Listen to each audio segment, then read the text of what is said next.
Before we start, I want to just leave this here for you to read, because I think it's important that given our current political climate in the country, the image of immigrants be elevated to what it really is. And that's one of my goals today. My second goal is to be able to inspire at least one of you to change your mindset into achieving your dreams. Okay? So with that, today I'm going to sort of go through the journey of what these three things really meant for me as an immigrant to achieve success in the United States. We'll start from the beginning. I was born in Caracas, Venezuela in 1967. And for those of you who don't know where that is, it is south of Mexico. Way south. I was born in Caracas, which is the capital of the country, but as a baby, my family relocated to a small island called Margarita. Beautiful place, paradise, some might call it. Now, I grew up there, very small town. I attended Catholic school, all girls, population of about 200 from kindergarten to high school. So we all knew each other. When I was about to turn 13, my parents relocated to Miami, Florida. Just about to turn a teenager.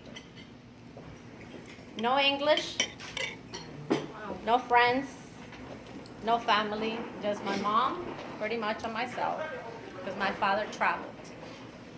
And then I was dumped into a public school of over 2,000 students, mixed with boys.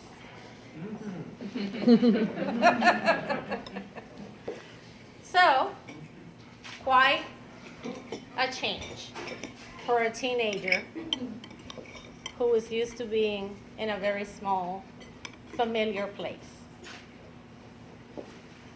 I took the challenge of learning how to speak English.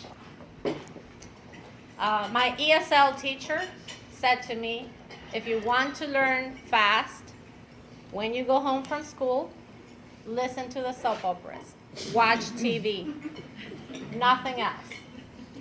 Maybe that's one of the reasons why I was kind of a very rebellious teenager. We'll leave those details when Diane writes my book.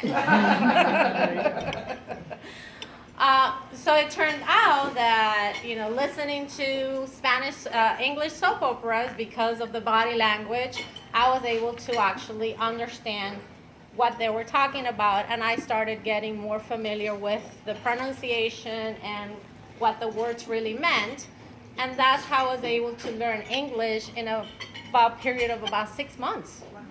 And so I got acclimated, I spoke English, I started making friends, and I got a boyfriend, and life was looking pretty good.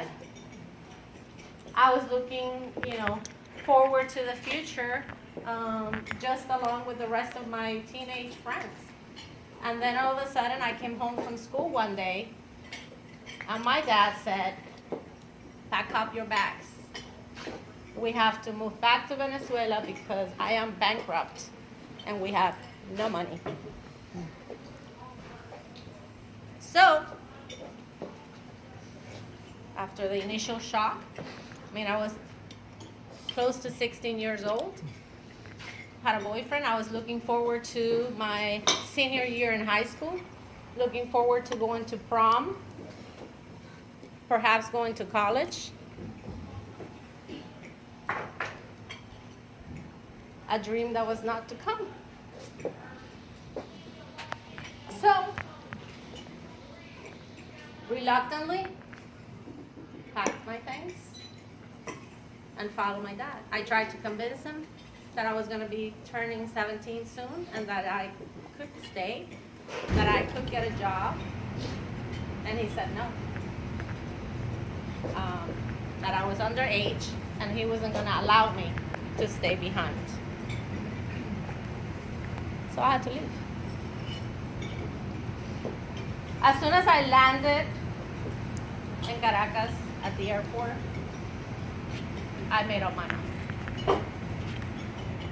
I decided that that was only a temporary setback in my future.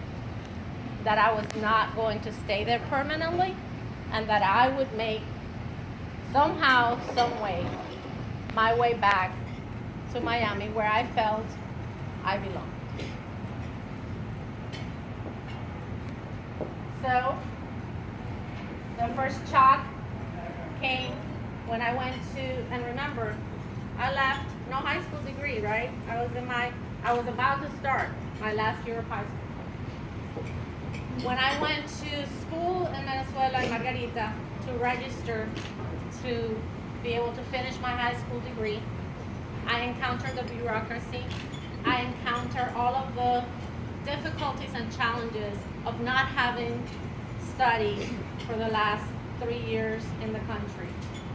And it pretty much required me to start all over again. I said, no thank you. I'm not doing this. I've already done that. Left the building, got on a taxi, went to my brother's business. He owned at the time a travel agency. And I knocked on his door and I said, I need a job. And he was like, wait, what? Aren't you supposed to be going to school? I was like, yeah, not right now. Right now I need money. Because all I could think of was, I need to make money so that I can leave. Long story short, 3.5 years later, I made my way back to Miami. I arrived at Miami with a couple of $1,000s that I was able to save through my work in Margarita as a tour guide. And no high school degree. So I was a 20-year-old young woman, very little money, no family support, and no high school degree.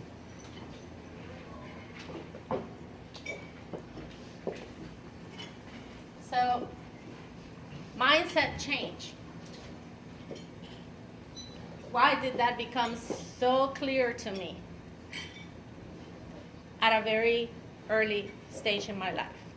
Because when you tell yourself that you want to achieve something in life and you are resilient and you don't give up, you can achieve it. So it's all in the mind. Because I had all these challenges to overcome. And I'm not even talking about the actual immigration challenge of getting to this country and becoming a legal citizen of the United States. That's just one of the challenges. But I made up my mind that this is where I wanted to live, and this is where where I believed I could actually reach my potential. I worked at a law firm as a receptionist and realized answering the phones was not my thing. Then I learned how to do bookkeeping on manual ledger, so you know how old I am now. And I figured that I really enjoyed it. I really liked being able to reconcile an account, and that was a calling.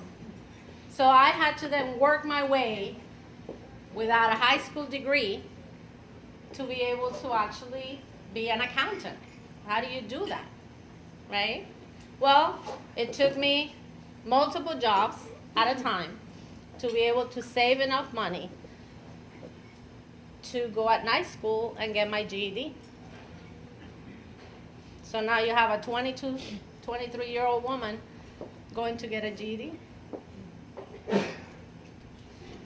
I did it. And then I figured, well, it's not enough. I still need to do more because nobody's going to give me a job with just a GED.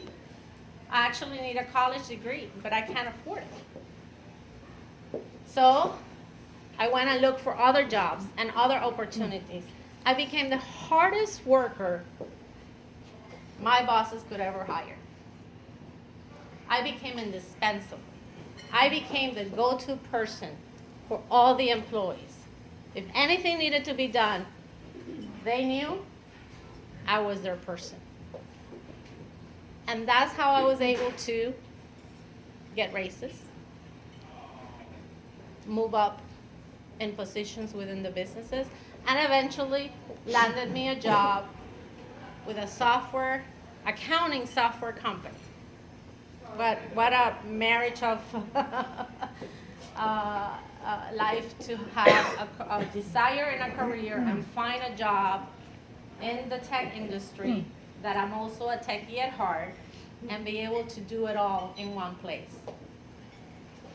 So I worked really hard and I became, over time, the third person in the company, decision making in the company.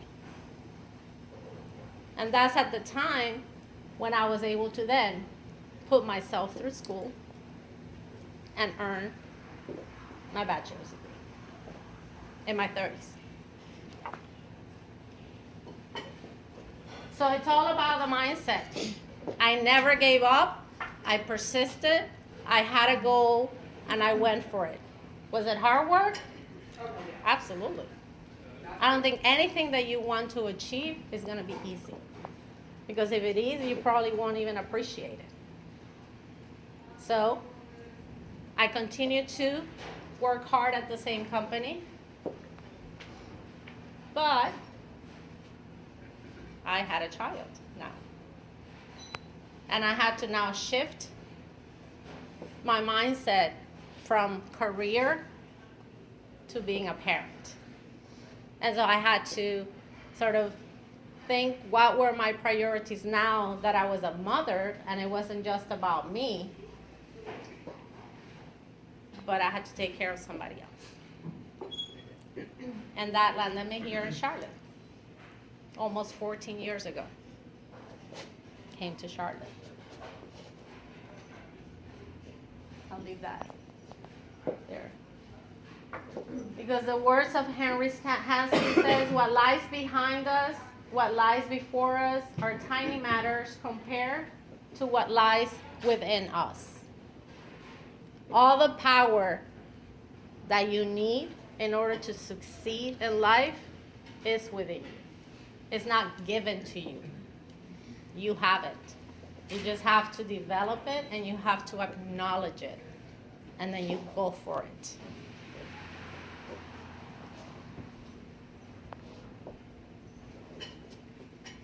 The resourcefulness part comes because it is part of the mindset.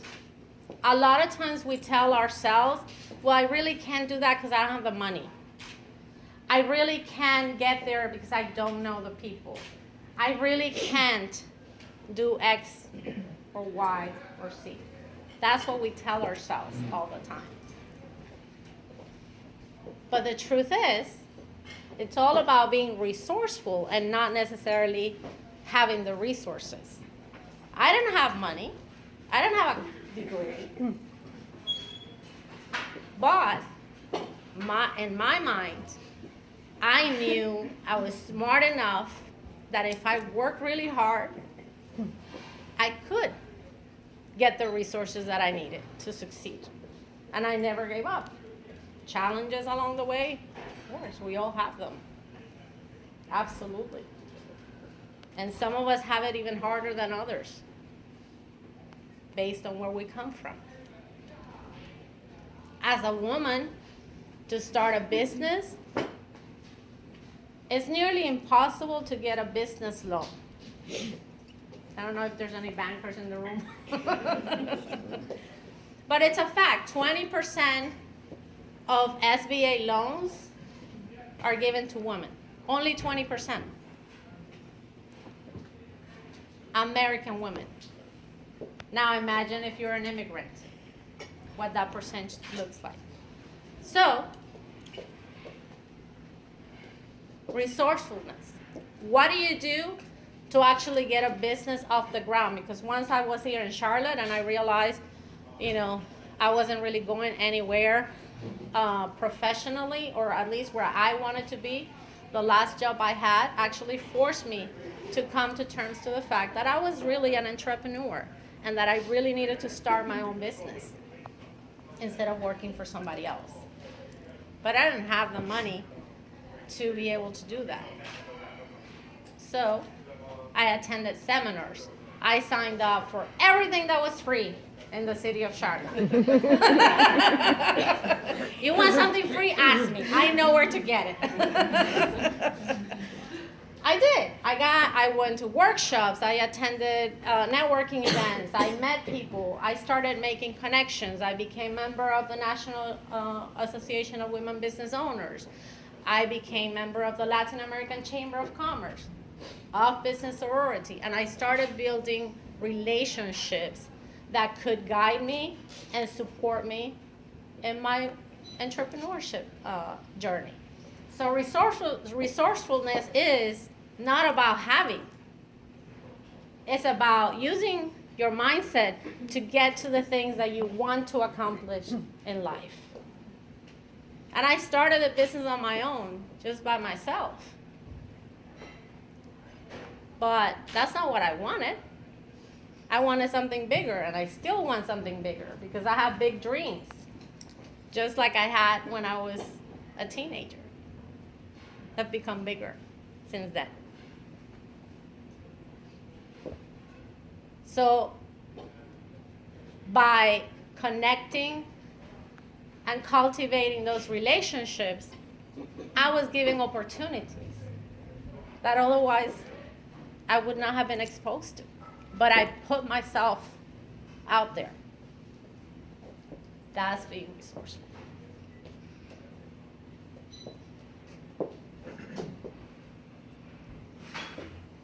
And of course, as an accountant, I have to talk about numbers, right? Because you do have to know your numbers. And now that I have a business, and even though I knew debits and credits and reconciliations and cash flow and understand financial statements, as an entrepreneur myself, I didn't really know what were the numbers that I really needed to sort of keep an eye on and be honest about it so that I could then achieve my personal goals with the business. It wasn't just about generating enough income to make a living. I wanted to generate enough income to build a business and to potentially have a legacy for my kids. Not that they're going to go into accounting. That's not happening. I can sell the business and make money out of it, right? And so I started thinking a lot, about what are those numbers and how can I, by myself, actually start achieving those numbers to build a true business. That's why the numbers matter, because I started to figure out, okay, how many sales do I have to make? How many people do I have to contact? And if things are not happening, what do I have to do? What is it in me that I have to do in order to get those numbers up so that I can generate and get to my goals? And almost 7 years into my business, I'm a Goldman Sachs 10,000 small business scholars. 10,000 businesses in the United States. I mean, how awesome.